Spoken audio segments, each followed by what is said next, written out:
Hey everybody, it's Cali Fun 101 here. I wanted to do a video on my Axial SCX10 Trail Honcho and show you some of the upgrades that I've done and some of the things that you might want to do to your truck when you first get one to kind of help you out once you get out on the trail, and things that I've noticed that this truck definitely needs as upgrades, right out of the box.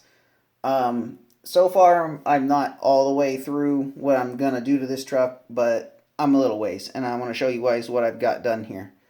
Right off the bat, you can tell that it's got the BF Goodwrench crawler tires. These are the 1.9-inch tires. They're a little bit bigger than the stock tires.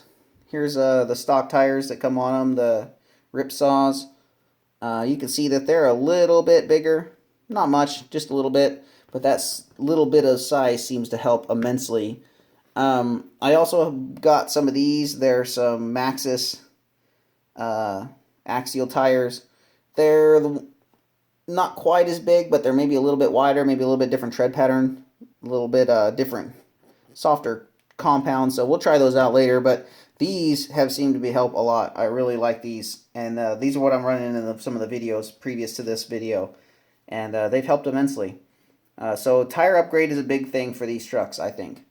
Some of the little cheap things that I've done just to make it a little bit smoother and quieter, pretty much to keep the body from rattling. What I've done is I've added, I actually took a mouse pad, old mouse pad that I had, and you can use any kind of foam really, like that, wetsuit material or anything like that. And they sell these too, but, everybody has an old mouse pad.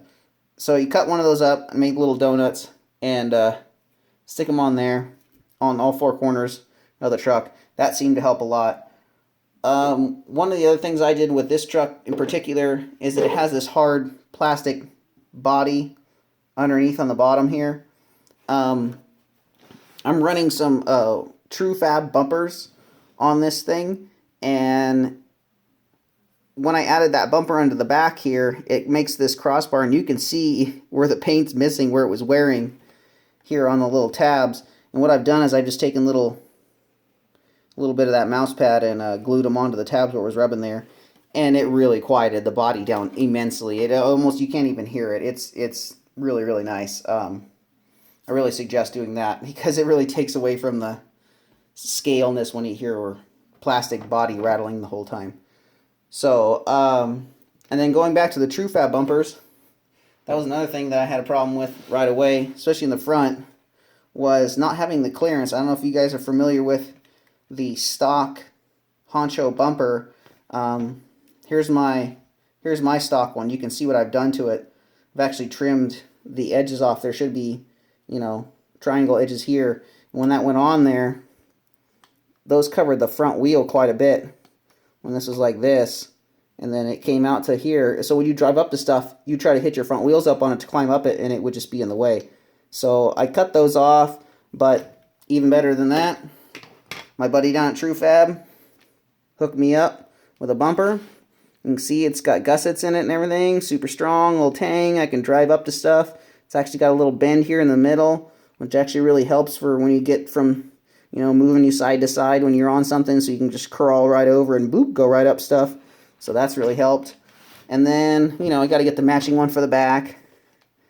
And this is, works really good with the little body. The body sits on here, kind of like that.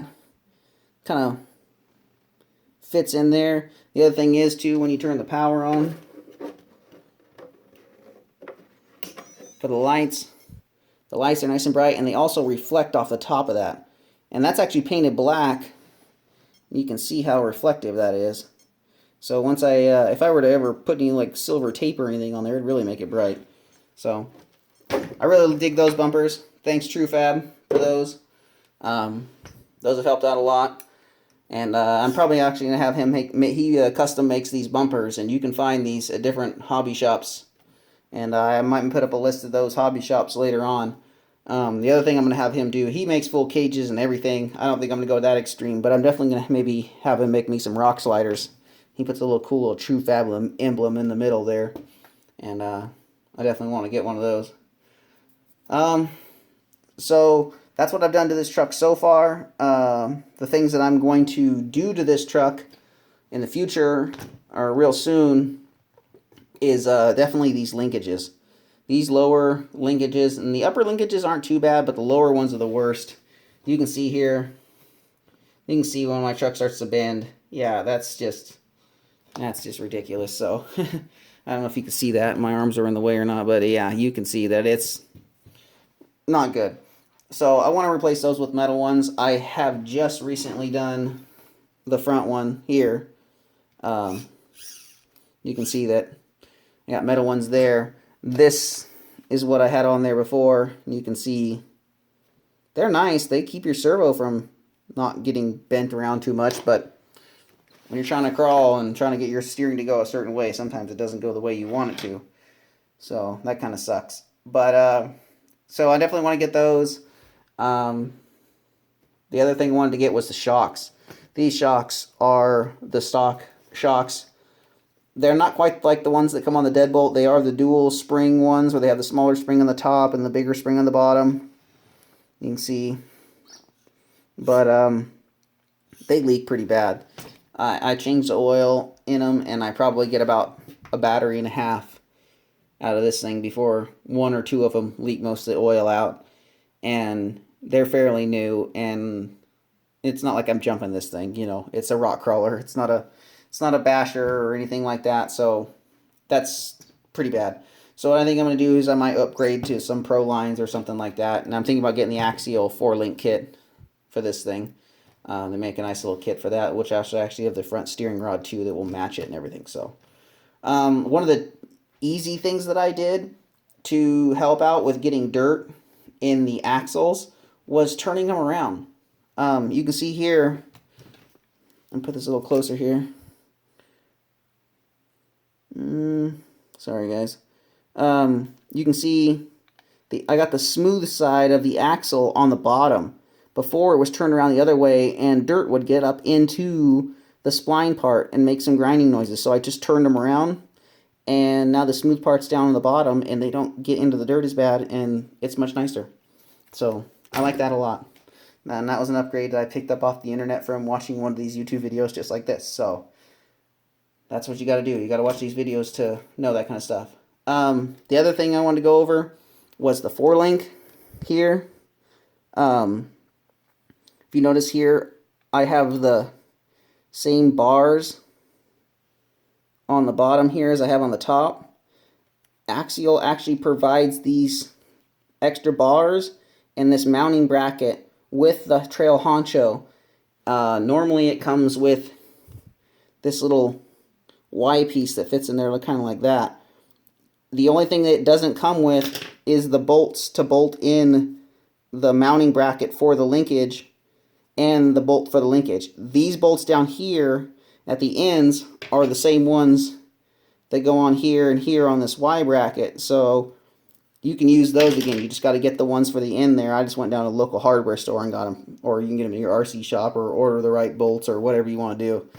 And that seemed to help a lot. The only thing it did was it seemed to have kicked my front axle a little bit forward here. Let's see if I can't get a shot of this. And so when my front end would go in, you can see here, my frame little cross member piece here would hit my servo. So I just wallered it out with a a pocket knife. It's actually pretty easy plastic to cut. And so I cut that out, and you can see that I have plenty of clearance now. So when I go to upgrade this to the metal ones, all I have to do is just replace these pieces. All the mounting brackets are ready to go. So